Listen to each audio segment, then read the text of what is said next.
So it's 8:48 and I am calling this September meeting of the Hugh Cargill Trust to order. I'm gonna change positions so you don't see that glare behind me. Hope everybody had a good summer. Yep. Hard to accept the fact that it's mostly over.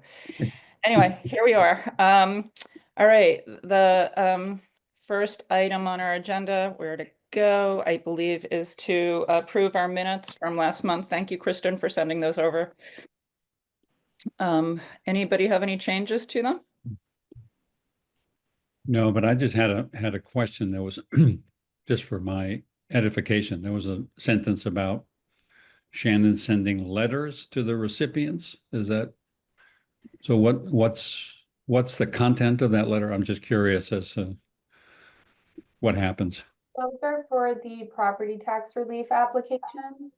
So that's just confirming that they were accepted by the program, or in this case, there was one applicant who did not meet the guidelines for the program. So it's just a letter letting them know the status of their application. Okay, so it doesn't go out to everyone, just the property. No, it's just the new applications that come in on like a month-by-month basis. Got it. Okay, thank you. Great. Okay, so if there's no other questions, then can I get a motion to approve the minutes from August 12th? Approve the minutes from August 12th. Great, and all in favor? Aye. Aye. Okay. All right, thank you. And then we have the treasurer's report for last month. Catherine, thank you for that. Right. There isn't much to talk about on this one. I just mentioned that the gifts to the HCT fund ranged from $25 to $1,500. And the note at the bottom, we made 2 awards to CMLP. I'm just keeping a running track of that for the year. Because that's the Concord Cares Fund, right? So no, that's these are distributions from HCT that go to CMLP. Okay. We used to get money from CMLP each year, and we're not getting it anymore. And I just want us to keep track of how much we actually are giving to them. Right. Got it. Okay. So any questions? Thank you. No questions, but I think I've established that we can now give through the Vanguard Donor Advised Fund. Oh, good. I haven't, Colleen Rinnert, I think, is that the right pronunciation? She hasn't confirmed a check yet from our fund, but that's I've spoken with Vanguard. She has spoken with Vanguard. Apparently, it's happening. Good.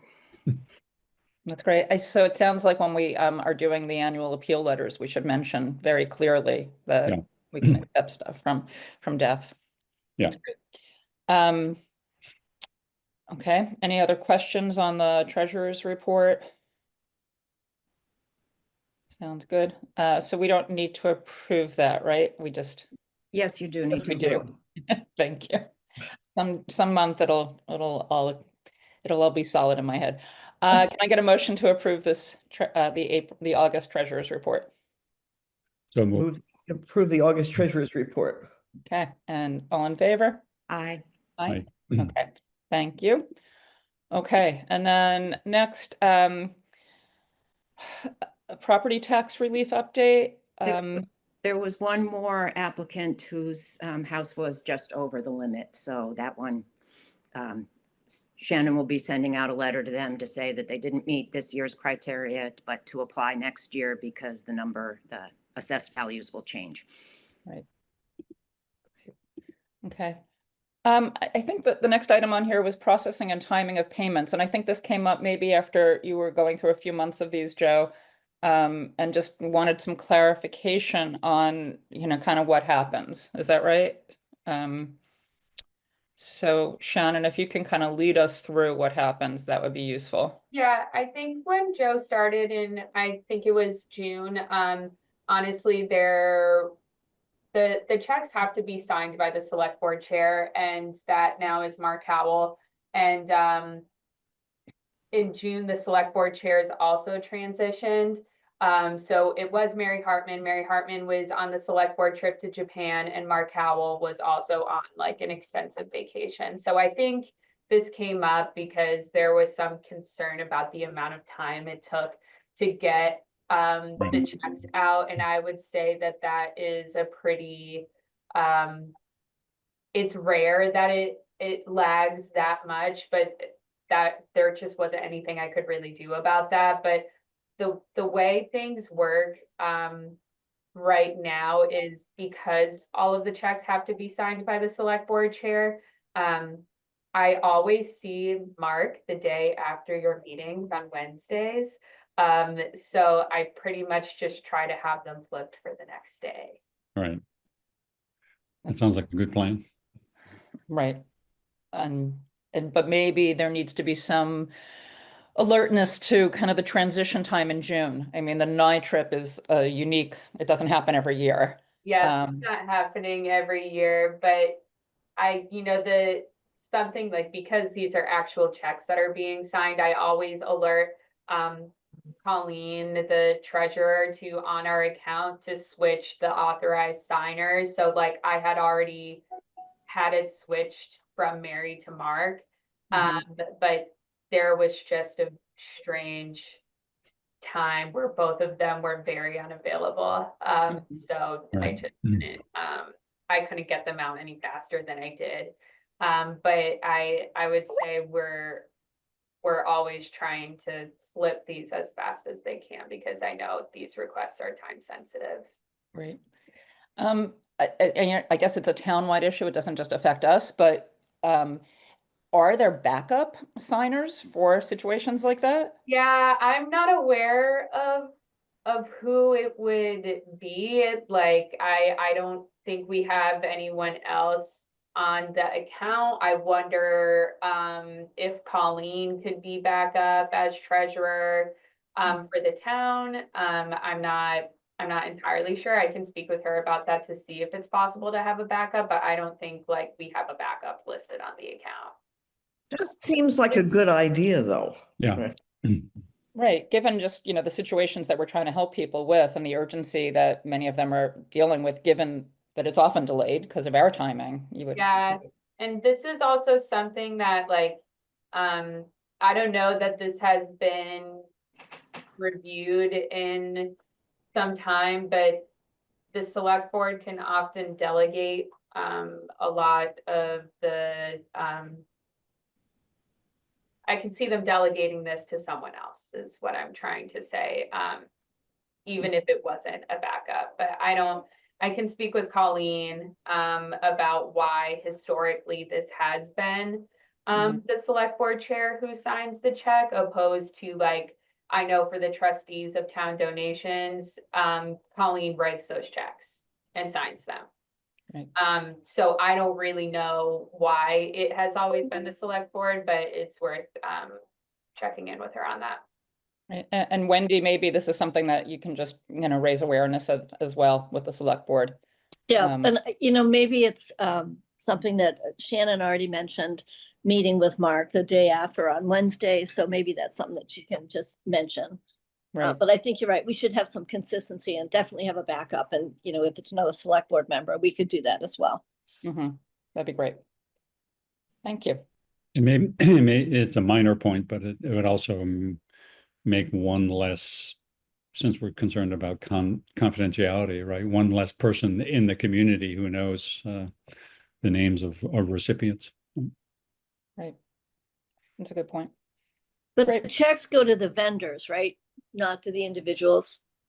Correct. Oh, yeah, good Right. point. Yeah, Right, yeah. but there would be an account number, I assume, or a name associated. So you would still have some insight into who was being helped out. Yep. Presumably. Presumably, yeah. Presumably. So okay. Similarly, I added this line about the intake process check-in, because Joe, now it's been what, 2 months or so. So wanted to hear if you've learned anything in those 2 months about what's working, what doesn't work, whether there's some obvious things that we should be thinking about to change, anything like that. Maybe it's too soon. Yeah, you're making me think early here. Let's I'm say sorry. early in the day. I should have alerted you. Um, that's a good question. I mean, the only sort of two wrinkles came up. One was um, someone who had come through the the Hugh Cargill Trust email.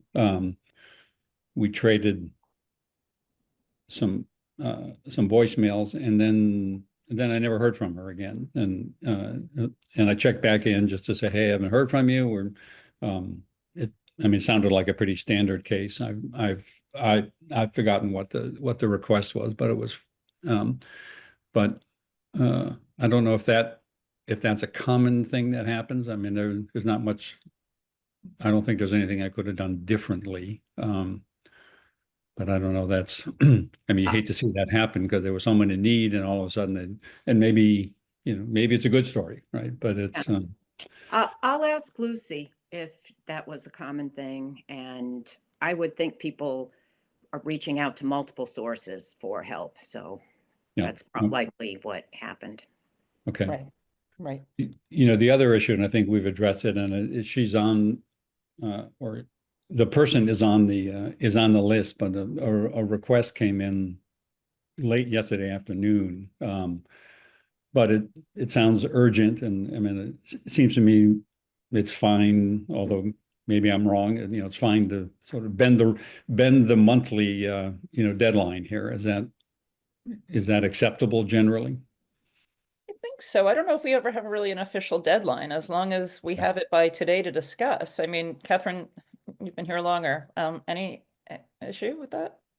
No, and Lucy certainly spoke sometimes of last minute things. I Yeah, mean, she was preparing them at the end. I think it's good for you, Joe, to have deadlines so that you'll get most of the things. Lucy used to get a lot at the last minute, and that was just hard to manage. So if you're only getting one of these, you're already doing a good job with your deadline. That's not me, but Right. But she was, I mean, I think she was, if she had been in touch with people, I think she was allowing them to, get stuff in at the 11th hour and scrambling in the end. And I think what we're hoping is to avoid that, and to the extent that it's in your control. yeah. But I Yeah, don't, I mean, this one didn't feel like a scramble. It's a modest amount. It's apparently, or well, we'll get to it, but it seemed like an easy thing to deal with. And the third thing is I had a talk with Mike, and I've forgotten his last name, who's the new head of St. Vincent de Paul, and he was all excited about us working together, and I said yes, but we're not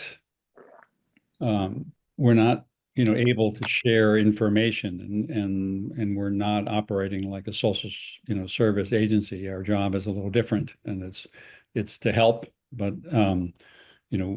we can't work hand in hand with them on individual cases and share information with them. So I think he was a little disappointed by that, but I think it was a good conversation, and we're committed to helping the same people. right. Just the process will be a little less cozy, right? Yeah. So, good word. right. Okay. Good. All right. And, as you're going through this, as stuff comes up that you see as adaptable, please keep it in mind to, help us make this a better process for all involved. Yeah. All right, moving on. So this item on the agenda, when I inherited the chairperson's role, Elizabeth handed me a huge Google Drive of documents, including one that had a calendar of the year events, month to month, what should be thought about. And so this next one about preparing for the annual appeal was on the September monthly list of things to do. So I guess given that we were on this different cycle this year, I'm wondering, how we need to prepare for this year's annual appeal. I think we had decided that we would go back to November, that, this spring event was not a very productive one. So, but what did we say about kind of who's getting this appeal letter? is this the full town one, or is it the the specific one of previous donors? Well, Any- typically, we have done the whole town every 3 years and then a modified list on the off ones. This Mhm. spring, we sent to the entire town. Mhm. And what did it cost? $7,000 or something? I don't know if that's because it had a brochure in there as well. So, and the all town one, I had sent you a list of donations. I didn't update it this week, but the all town ones at the end of the year are much more successful bring in more money than the others. So, Mhm. I would think if we can afford it, I would vote for doing an all-town one. I realize that's sort of a makeup, but since the spring didn't go well, we can just kind of pretend that didn't happen and it's been 3 years. You know, yep. I There think is- anytime we can send to the entire town, especially since our numbers are so elevated when we do that, I don't see why we wouldn't. Mhm. So we'd be looking at another $7,000 expense then, approximately, because my guess is that it's worth including the insert that we had developed to remind people of what it is. Plus, the insert might have the instructions that Joe for how to give from your brokerage account. Oh, we Right. could modify it to include that. Yeah. Or put it on the website because we have a QR code right now, so we can Yep. just update the website to include that information. And so if we want this to go out in November, do we have a good sense of what the timeline would be to get this done, Shannon? Yeah, we've always worked with Concord Printing on these projects and they honestly have a pretty quick turnaround. So if we just want to, if we don't need to revise anything that we sent out in the spring, I mean, we'll probably just take a look at the letter that was sent out and make sure that nothing needs to, change. We probably need to add, Joe's name rather than Lucy's name. Little things like that. I don't think they would need more than 3 weeks. Okay, Yeah. so we have a little bit of time, Yeah. but next month is October, so we'll get it done. One thing we might add if we haven't, I mean, we don't know the demographics of our donors, right? We don't have that information. I'd be willing to bet they're probably older. And that's generally true about nonprofits, but particularly in this case. So, somewhere maybe as part of the QR codes, a short, and I can come up with something, a short paragraph about donation, making donations from your IRA when you have to take distributions. I might be the only one who has to do that on this committee, but at this point, my first year, but it's actually quite effective. So I can come up with some really short language. I don't know where it ends up, but be I can helpful, I send that think. to. That'd be great. Yeah. Yeah, so I think we should probably look at revising the letter because we just sent it out in April. I know we're going to pretend nobody saw it, but I do think that I don't think it's changed much. And I feel like if we want to really get a good campaign this November, we should look at not a total overhaul. I'm happy to take a look at it and see if we want to, sort of revise it a little bit. it'd be great. I'd be between you, Kristen, and Joe, newer voices on this. I think you'll do a great job of revising it. And I know you both have significant fundraising experience, so Right. that'll be great. Yeah, Happy to just do one question for the people who did give in the spring. Do we send the same letter to them as everyone else, or you don't? What's your experience with that? I think we should segment it if we can and just send them a thank you and a shorter, they don't need the whole package again. If they gave, they should absolutely get an acknowledgement of that. And then we can think about some language about, giving again if they're able or whatnot. And it's not that many, so it shouldn't be hard to take out the list, I hope, Shannon. I have all of the donors and their address in a spreadsheet. So I don't exactly know how that will work with the mailing because when we do a townwide mailing, the town has a postage permit that we're able to just say run this to all households and PO boxes in town. So like, I don't know what we have to do to say, subtract these 150 Hmm. addresses from it or whatever it was. Shannon, so it was like 150? That's just a number I threw out there. I Okay. don't know what it was off the top of my head. I can check. The other thing we could do, which is not going to help the like townwide automatic mailing thing, but what we could think about doing is, I mean, that's not a huge amount of letters. If we each took a stack and just said like, thank you so much for your donation in April, like that's another way to get to at least not like print a whole 150 different letters. You know, they all receive acknowledgements at the time of their donation. Yeah. But I think it's nice to just like write a little personalization like from the committee, like thank you so much for your donation in April. Like just so they don't feel like, well, yeah, you thanked me, but now I'm getting this letter again, like I just gave. Yeah, I think it is it's a good point. Yep. 140 to 150. Yeah. Looking at the spreadsheet right now. Yeah, I'd say the same thing from mine. Yeah, and I'd be happy to write Pull that. those out, a Yeah. little, just an acknowledgement. That way they're not going to be like, oh, you guys. Right. And I'm happy to sit with the spreadsheet and the stack of letters if necessary some afternoon and pull it I'm out. happy to do it too. Yeah. Yeah, me too. So, Just all a right. comment, I'm not sure Ricky's gonna, at the Concord Printing, can do that easily, and it might cost you a lot more. Well, that's why I'm saying I'll sit and pull it out. I mean, if they just get all printed, but we have the spreadsheet, it's not on Ricky, it's on us. So, Yeah, but it's a That would bulk mean that process. we'd have to sort through like 10,000 Thousands. letters. You got at least 6 to 7,000 letters you're gonna have to go through. That's not something that's typical. Well, my understanding was that you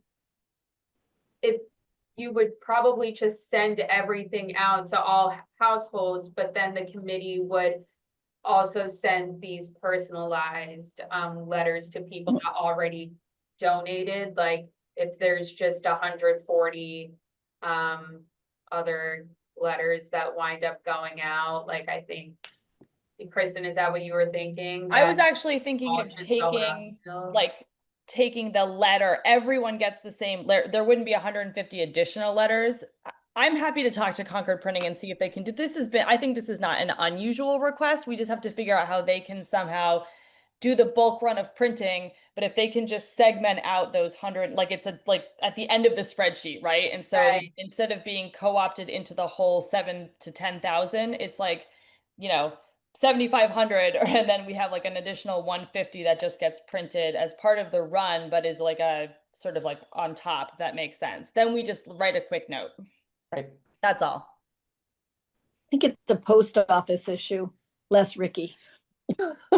But Okay, well, let's, I feel like we have enough lead Right. time to figure out maybe how to get around this. Yeah. Right. Right. And if we have a couple of us that are willing to take it on, then it shouldn't be for the post office, Ricky, Shannon, whoever, Yeah. we I think minimize we'll that. be able to do it. That'd be great. Okay. I mean, Do- I think this is absolutely the right and the polite and the grateful thing to do. But I also think if it turns out to be a horrendous job, it's not necessary that we Yeah. do this. Mm. If it's too much of a burden, then no, we're a small committee but I just want to make sure we're like also following best practices with donors, because I wouldn't want to turn anybody off, especially if they just gave to us Right. on our right. lackluster mailing. Right. Are we required Mandy.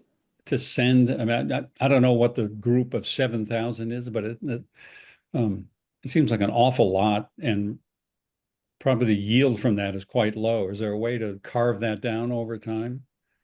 Like remove any recipients of our benefit, or, Great our, idea. Yeah, or people that haven't given for 10 years. Yeah. I mean, Well, that's what we did. The off 2 years mailings, we would just send it to people who donated, and maybe some other names we added from the committee to the list. Yeah. So that's what we'll be doing next year. Do we have, I would push for doing another townwide mailing, but that might just be me. Who has the spreadsheet or like the database with all of these names? Everybody, like the whole, like everybody and then their giving history, is that like tracked somehow? So what we have is, at least for the 3 years that I've been with the committee, there is a separate spreadsheet that is used to track the donations that specifically come in during the annual appeal. So, you know, not including, if this is an annual appeal from November to, let's say, February, this is not logging donations from July. Okay. But the selectmen's account spreadsheet that I sent to Catherine every month, that has data from like 2008 in it. Yeah. So there is, like, all of the donations that we get from the annual appeal are in there too. Really, the purpose that the annual appeal donations specifically are tracked separately is so I can plug their address in. And so that was, when we were doing the annual appeal the last couple of years, when it wasn't a townwide mailing, there's this spreadsheet that has those addresses right there.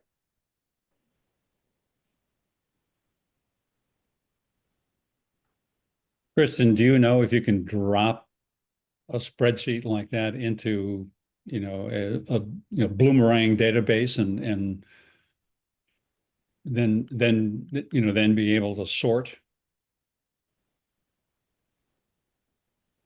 I mean, I would think so. But when we do the townwide mailing, that's just like indiscriminate, right? That like just literally goes to everybody. Every household and PO box, they will send it to. Okay. Hmm. So Wendy has her hand up. Oh, sorry, I didn't, my screen was, yes, Wendy. That's okay. Jill, I just want to comment, and this might be a question for Shannon. One of the things that we still don't have, if I believe correctly, is to have an online donation link on our website. And I wonder, Shannon, if we should follow up with Ryan. We had a conversation with Anthony about trying to move forward with that capability. And I think we ought to have a separate conversation again with Ryan about that. The issue with that is that Right. we're going to have to transfer all of the Hugh Cargill books over to Munis to be able to do that, which is our town accounting system. Right. I mean, I'm no longer writing the checks. Right. Stuff. I mean, that was a strategy we agreed to pursue. I just don't know what that status is. Or I don't know. maybe yeah, it's, I don't know either. yeah. I mean, most of the Munis is done, but this is a special request. So maybe we could just check with Colleen. Yeah. My guess would be if that were possible with an online donation link, we'd probably double what we did. Right. That's why I was raising it. Thanks. Yeah, And we would also be able to perhaps not do a townwide hard copy mailing anymore. At Right. some point, we could transition to at least partly like online, you know, emailing, things like that. I mean, this is like, Yeah. especially if we wanted to do an literal annual appeal to like a database that existed. I mean, we're talking like a couple of years down the road, but you know, it's just kind of wild that we do this like Right. indiscriminate townwide mailing and then don't really have a great way of above and beyond like just pulling the people who literally gave. If we had an online system, I think it would just increase donations like tenfold, but B, just be able to transition us to some more targeted fundraising. Yeah. Well, we can at least outreach. And if we can't do it this time, then we should put a timeline together so we can do it. Yeah. Yeah, I just made a note on my minutes, you know, for making sure we follow up on that one. And I'll send an email to Ryan, Shannon. Great. All right, anything else on the annual appeal? I didn't realize it was going to be as fruitful a conversation. I'm glad we had it on the agenda. Okay, and I just want to check on our attendance for October 14th. So full disclosure here, I have actually set up something that is on a regular Tuesday for myself, and I'm wondering, and that was an oversight on my part. I'm wondering whether this 8:45 start is okay for people in general, because then I'll be able to make whatever meeting. So if you're Okay. okay with that. That's fine. 8:45 is fine. I'm going to be out of the country on October 14th. So Okay, so you're not available. Everybody else, as long as we have a quorum, we can still hold that date. And Yeah. then we do need to change the November 2nd meeting date because that is Veterans Day, so it's a town holiday, national holiday. So November 2nd, you said, really? November 11th. I'm sorry, November 11th. Okay. That's good because I'm out of the country and out of connectivity on that date. So Sounds like a good trip. it is. That's great. Uh, So and So, Joe, yeah.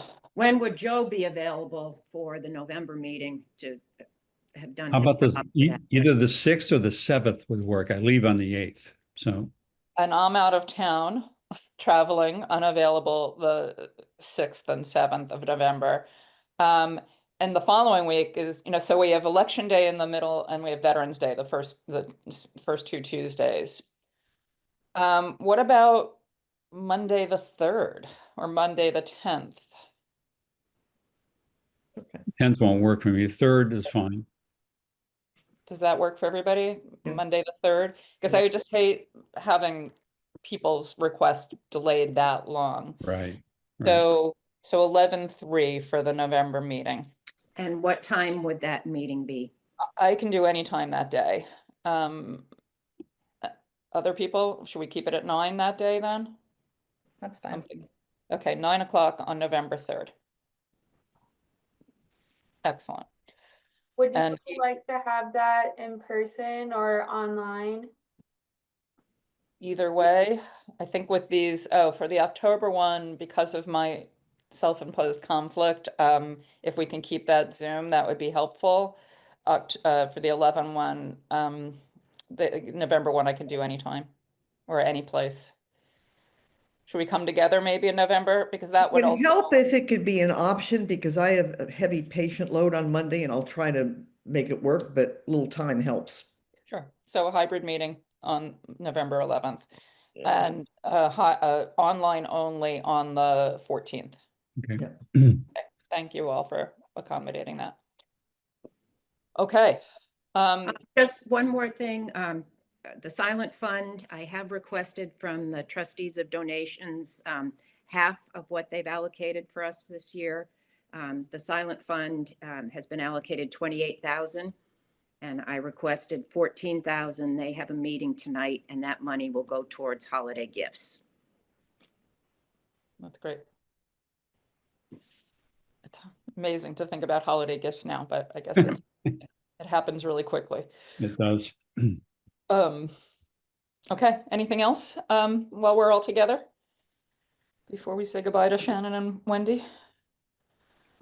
Okay, then